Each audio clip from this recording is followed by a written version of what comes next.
The Pacific Division road trip hasn't exactly gone according to script, but there's still a chance to salvage it now with an opportunity against the Seattle Kraken.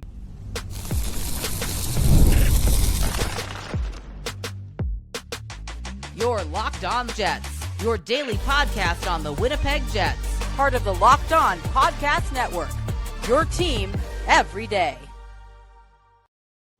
Welcome, friends, to tonight's episode of Locked On Winnipeg Jets, part of the Locked On Podcast Network, your team every day. I'm your host, Harrison Lee, an avid Winnipeg Jets fan and an online blogger. You can follow me on Twitter at HLivingLoco and at LO_Winnipeg Jets. Thanks for making Locked On Jets your first listen of the day, every day. If you like what you're hearing, be sure to like, follow, and subscribe on all of your favorite podcasting platforms and YouTube. Doing so, of course, is always free of charge and ensures you never miss another episode. Most of all, though, we just love and appreciate your support. You can follow me, Harrison Lee, on Twitter at HLivingLoco and at LO_Winnipeg Jets. Now, like I mentioned, the Jets are back on the road again. Game number 5 of the 6-game Pacific road trip. Not been a fun one. They have a 1-3 record since starting the trip, and now they have yet another 10 p.m. start here. 10 p.m. At least Eastern, 9 p.m. for you folks who are in Winnipeg, against the Seattle Kraken, which, you know, the Kraken aren't exactly the best team ever, but recently they have actually beaten the Jets, and it was a very frustrating game. Now Winnipeg has a chance for a measure of revenge, and I think it's important for Winnipeg to keep on racking up wins, to keep finding ways to scrap out points. The playoff race continues to be very tight. The Central Division has very narrow margins and will probably be that way all through the remainder of the season. Not the only consideration, though. I did talk about a little bit of trade stuff last episode.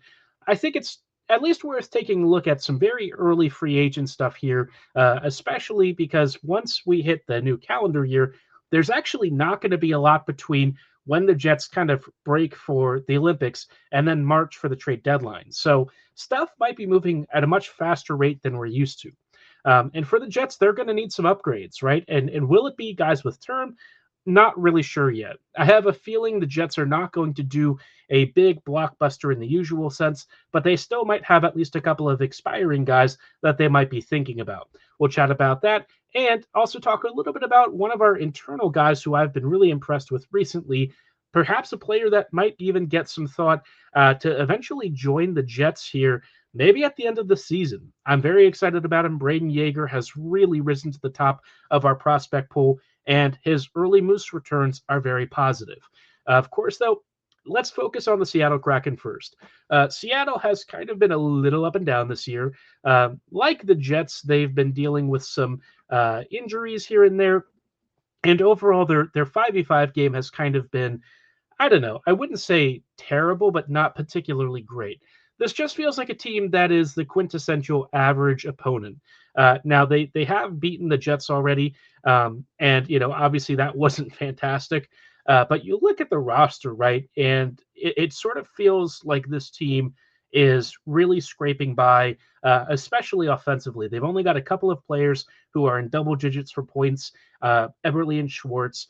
The offense is leaning on players like Shane Wright and Chandler Stevenson. And I like a couple of those guys, Wright in particular, but like Stevenson's been asked to be, an elite top 6 center, and his actual on-ice performance has been very far from it. Matty Beniers, great player, only has 2 goals on the season. He's being outscored by Brandon Montour, which is probably not what was in the script for the start of the season. All that said, one of the things that I think has really been defining, at least in the game against the Jets, was that the Kraken were very stingy. And, generally speaking, they haven't conceded that many goals this year, just 46 goals against, which for a team like this is, again, surprisingly stingy. And we saw how they ended up shutting the Jets out not too long ago. They were a pain to try and get through. They didn't play the most exciting hockey, and I suspect that's going to be a very similar thing to what we see here in this road matchup. Now, up front, they'll have Schwartz, Beniers, and Kakko on the first line. You'll have Marchment, Stevenson, and Eberle on the second. Newcomer Catton, Wright, and Tolvanen on the third, and Cartier, Myers, and Winterton on the fourth. On defense, you've got Dunn and Larson likely anchoring your first pairing, Lindgren and Montour on your second, and then Evans and Alexiak on the third. This team, is interesting in a lot of ways because I feel like they're kind of like a younger version of where the current Jets roster is. They definitely have, a fair bit of intriguing talent. Catton, I think, will come good eventually. Beniers, we know, is really interesting. Wright's been a really solid middle six option. Cartier has had flashes. Tovinen, of course, I was always a fan of and thought that, the Preds were stupid for dumping him. He's been a really solid option. But again, you look at this team, and there's not like an out and out elite number one right now in the current lineup. So you have to ask yourself, where is this team going? Of course, Jared McCann is out with a pretty rough injury, so that is going to hold them back a bit. You're also missing Freddie Gaudreau, but Gaudreau doesn't really rate in the same way when we're talking about top talent. So like this is most of the Kraken lineup. And I look at this team and I just don't really feel that excited about any of their playoff odds. Will they make it? Maybe, but I would look at them as at best like a wild card squad. And I feel like this is a team the Jets need to come out with a big response against. The last game, I didn't think that the Jets were terrible against Seattle, but they didn't get the couple of bounces they were probably looking for, and Seattle sort of stifled a lot of their remaining offense once the Jets were chasing. So this is a really big game for the Jets to respond and show off a big performance. They kind of need to do better than they did against Vancouver. I didn't love the Canucks game. I thought it was all right. I didn't love it. I want to see a better 5v5 performance here. The power play starting to find form would also be great. It scored twice in the last game, so that's great. A very positive step forward. But the 5v5 game is kind of where you need to see the Jets improve. I don't expect Sandberg to come back in this one, but I do wonder if we see Brad Lambert. Lambert has been sitting for a couple of games now. I thought of the kids that have played for the Jets so far, he's had the brightest moments. Like Ford's been solid. Lambert, I think, has had the better, stronger, more consistent flashes of higher end skill. And Sherberkov just really hasn't been noticeable except getting on, the penalty sheet. I don't know what's happened with Nikita so far. Little strange to see him struggle this much. Last year, he looked a lot more at the races. I sort of wonder if his health is not 100%, and that is potentially holding him back just a bit, or maybe he is just bad. I don't know, but he hasn't really done enough to win a spot. I'd like to see Lambert come back in for this game. Like I mentioned on the last episode, this is being recorded before the practice combinations come out, so we're not going to see what the Jets are going to do. There is a very small outside chance Sandberg comes back. I don't think that's going to be the case, though.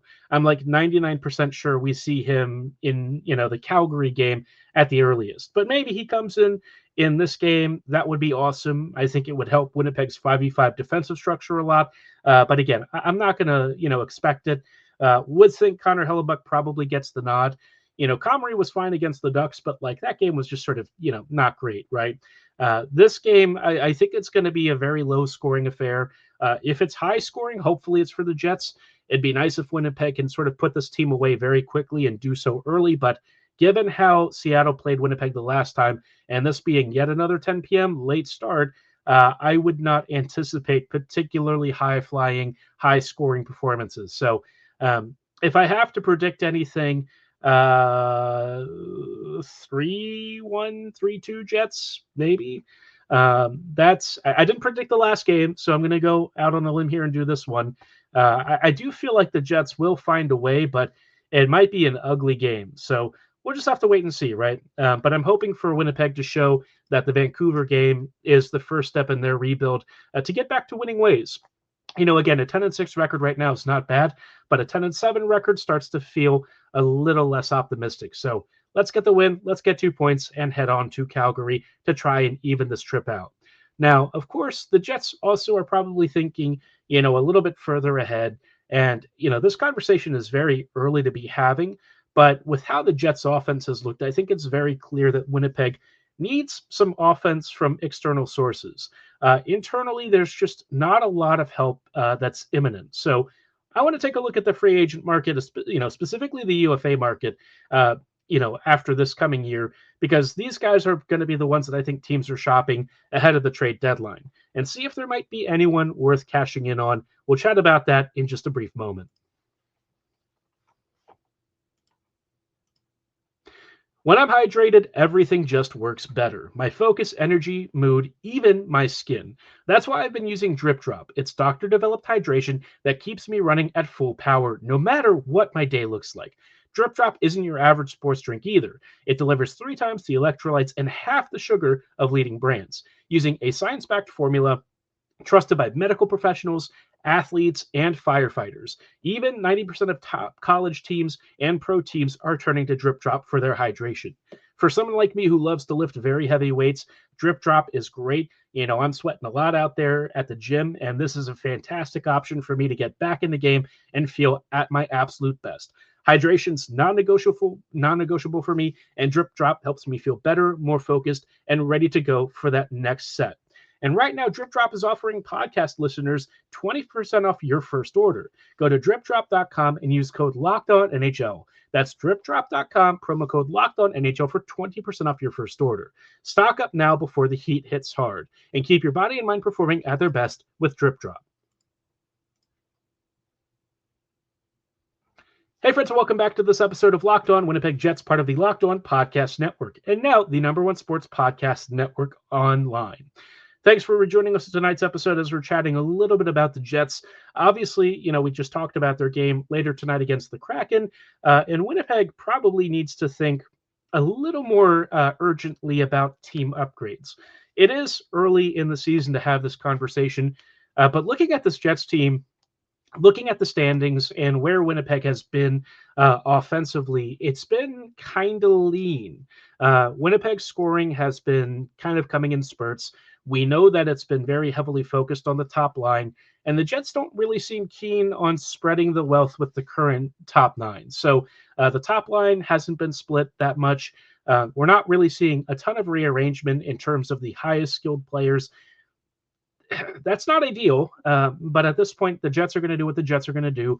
So if they're going to be dead set on keeping the top line together, well, you're going to need some external help because like the bottom 3 lines aren't really providing a ton of finishing.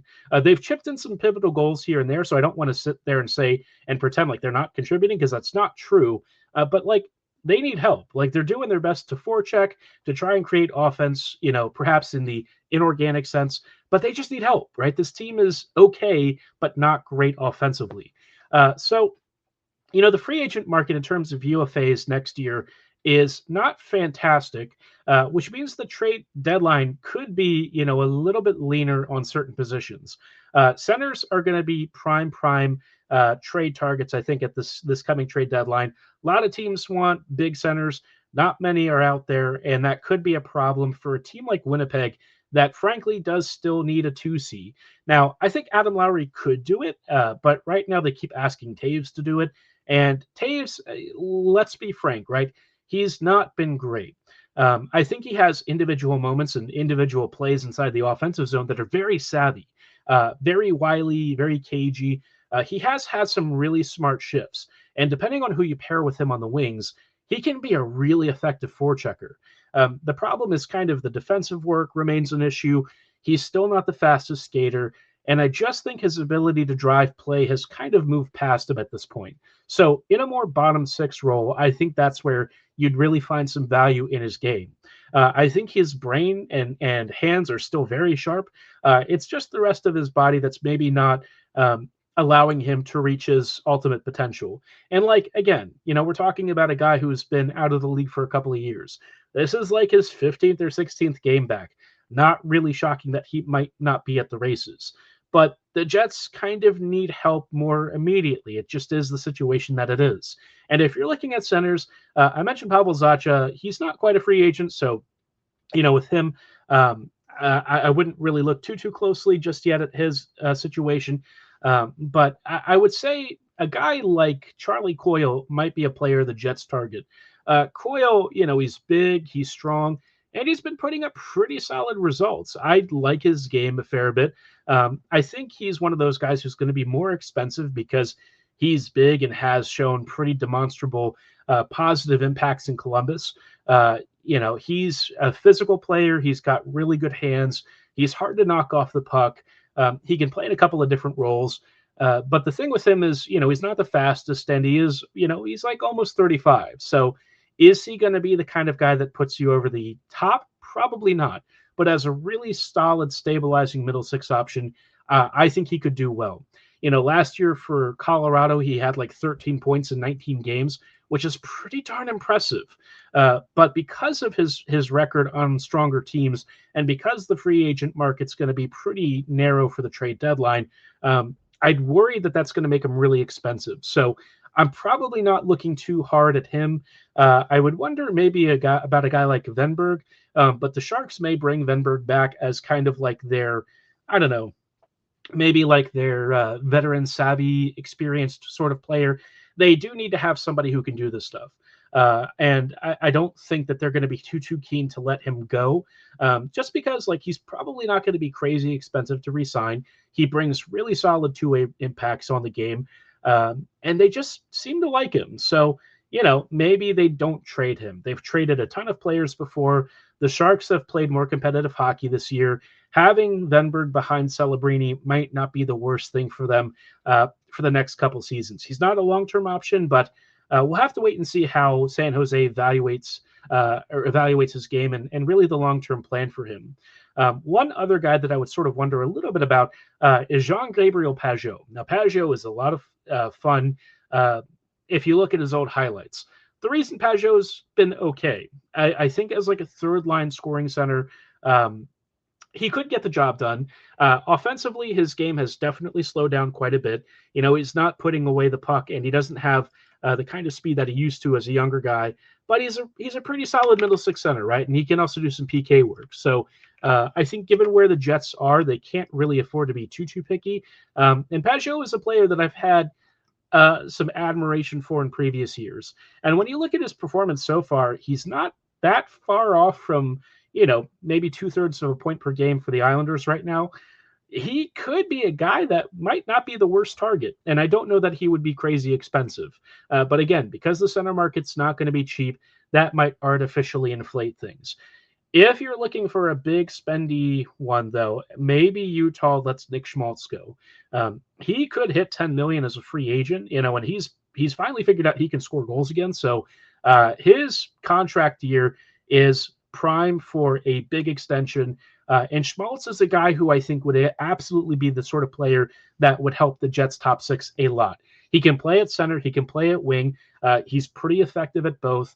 I would love to get Schmaltz on this Jets roster, but I also understand that the price for him might require some prospects and picks that the Jets just don't want to part with. So I'm putting him more out of mind right now. I'd love to see him come to Winnipeg. Not really going to put too much stock in it. If there is a guy, though, that I do feel who's not necessarily a center, but is a very strong play driver and a guy that I could see very feasibly coming to Winnipeg, it's Alex Tuch. Now, Tuch moved to Buffalo for, being closer to home reasons and, a personal attachment to the team. But the Sabres are just awful. They're last in the East, and I think things are not likely to get better. I would imagine the Sabres are going to be selling a lot. And Tuch is a guy that I've, kept talking about the past few years. He's big. He skates really well. He's got a big release. He's exactly the kind of player that I would love to plug alongside a Taves or maybe like a Lowry, right? He's got a great shot. I think he's a really strong player for the kind of game that Winnipeg wants to play. Really solid on the forecheck. I would be very in favor of the Jets going after him, but he'll have a lot of suitors, and that could also drive up his price. Will Winnipeg be willing to outbid some of these other teams? I don't feel as confident in that. And I also don't want like the Jets to throw every single top prospect out there. There are some that they probably should hang on to. One of them I'm going to talk about later this episode. But, depending on how this whole situation shakes out, if the Jets go for somebody with term, that's when I have a different mindset when it comes to the prospects. But for the trade deadline for like UFAs and stuff, I'm a little cooler on throwing a lot out there, in part because I don't feel this team right now is in a great spot to be a deep playoff threat. Not yet, at least. We'll have to wait and see how this squad starts to gel over the next several weeks. But from what I've seen so far, I would be not in love with spending huge assets on UFAs, not unless they've already agreed to some sort of an extension. And at that point, you have to ask, given, a lot of these UFAs are in their early to mid 30s, do you want to really commit that kind of salary, or is it more of a desperation play? So there's a lot of factors going into this. And it's maybe why I feel a lot of different, feelings about spending a lot here on this team. As much as I want the Jets to be a big trade player, it might not be with UFAs so much as it is looking at RFAs or guys with some term. So a lot of options to consider, lots for the Jets to parse over. How the Jets look over the next month or two heading into the calendar year could have a big bearing on what they do after February. So keep a close eye on that. But one guy that I think has made a real shadow case to potentially be called up later this year and maybe even given a shot to become one of those young players that actually integrates himself into the NHL lineup, it's Brayden Yager. And I told you, I thought he was going to play an NHL game or two this year. Everything I've seen with him with the Moose so far continues to trend towards that direction. I'll talk about why in a brief moment. The NBA is back, and there's no better place to get in on the action than FanDuel, the official sports betting partner of the NBA. Even if you miss the start of the game or want to ride the hot hand, FanDuel has live bets on everything from who will score next to fourth quarter comebacks. And you can even combine your live bets into a same game parlay for a shot at a bigger payout. It keeps every game exciting, especially when your team's making that late push. And for those of you who are, more stats oriented, maybe you follow the top scorers, maybe you know the underrated hidden gem players, or even who might win this year's MVP trophy, no matter what you're into, this is a chance to flex your knowledge and turn it into bigger wins. And right now, FanDuel is giving new customers $300 in bonus bets when your first $5 bet wins. So head to FanDuel.com to sign up and play your game with FanDuel, the official sports betting partner of the NBA. Hey friends, and welcome back to these closing thoughts on tonight's episode of Locked On Winnipeg Jets, part of the Locked On Podcast Network, and now the #1 sports podcast network online. Thanks for rejoining us on this show as we're talking a little bit about a guy that I'm becoming a very big advocate for, and a guy that, having watched the Moose, watching Manitoba this year has been a real trial. I can't say it's been the most pleasurable experience. For those of you who have been watching the Moose the last few years, some of you, I don't know how you do it. You might be a masochist or something, because the way that they've played is not particularly great. But they're still our standout players. And one guy that I have a lot of time for, man, and who has really been impressing me lately is Brayden Yager. Yager, I think, is a real stealth player to watch for, either the Black Aces squad this year or perhaps even a call-up. Brayden came into this as a fresh-faced rookie, but a guy that I thought had a very mature game coming out of camp. His defensive awareness and IQ are very high, and like, he's not okay. I don't want to sit here and say that he's the most cerebral player, but I feel like he anticipates shooting and passing lanes well. I feel like he's a smart passer when he's in possession. He works hard. He's aggressive on the forecheck, and he just seems to have a keen sense of where the play is going.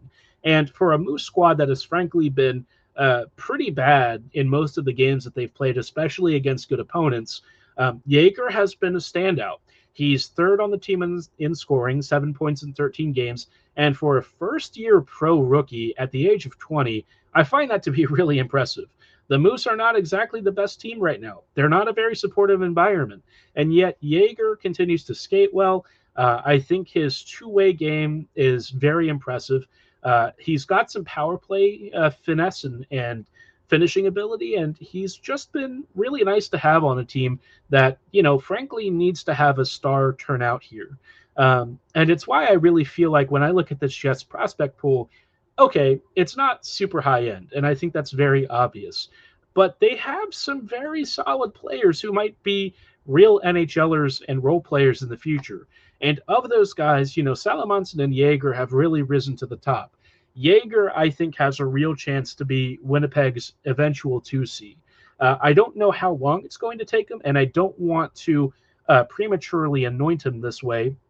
He's not the biggest player, and this league seems to be trending towards bigger, taller, thicker players on the back end and down the middle. So he doesn't fit that archetype. But I'll tell you what, he's a real buzzsaw in terms of just being, relentless in offense, in transition. He's always trying to create something.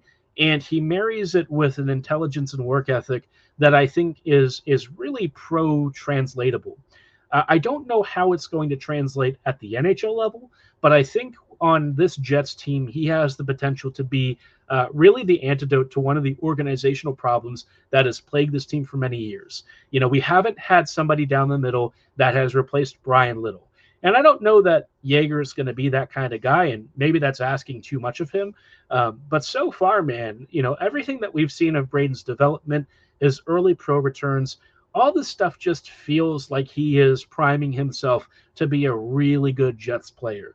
And I do think he gets a call up at some point this year. You know, he's put up almost as many points as Gustafsson has. Now, Gus has played a few fewer, but like Gus is also like 25 or 26. He's a longer time pro. He's been with the Moose before. He's been with the Jets a fair bit. And Yager is, you know, performing not too dissimilarly from what Gus is doing on his return to the Moose. So, yeah, you know, I feel like there's something to Brayden's game that continues to look really impressive to me. And I do think he earns a call up to the Jets this year. Might take an injury or two, might be, you know, towards the end of the season. But so far, Yager is ticking off all the right boxes. I think his attention to detail is very sharp.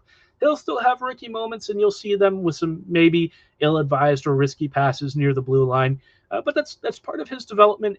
We're talking about a 20-year-old in the AHL, right? First couple of pro games, he's going to have those moments. But I think every Jets fan should be out there paying very keen attention to what he's doing. In his last 5 games, he's had 3 points. You know, he's starting to find more and more consistency to his game. And on a bad Moose team that has really struggled, Yager, I think, has stood out very positively. So I'm excited for him. I think you should be too. We will continue to monitor his progress throughout the year, and hopefully it leads to a Jets game or two at the end of the season. Curious to know your thoughts, though. Do you think Yager might be the real deal? Are you a little more skeptical? Drop your thoughts in comments below or at my social medias at HLivingLoco and at @LO_Winnipeg Jets. For tonight's episode, though, that's going to be all the time that we have. Tomorrow, we'll talk a little bit about Winnipeg versus Seattle. Hoping for a win. We'll have to wait and see. This road trip has kind of sucked, but I want to be optimistic and hope for spring's eternal, right? We'll see, though, on tomorrow's episode. But for now, have a great night. And as always, go Jets, go.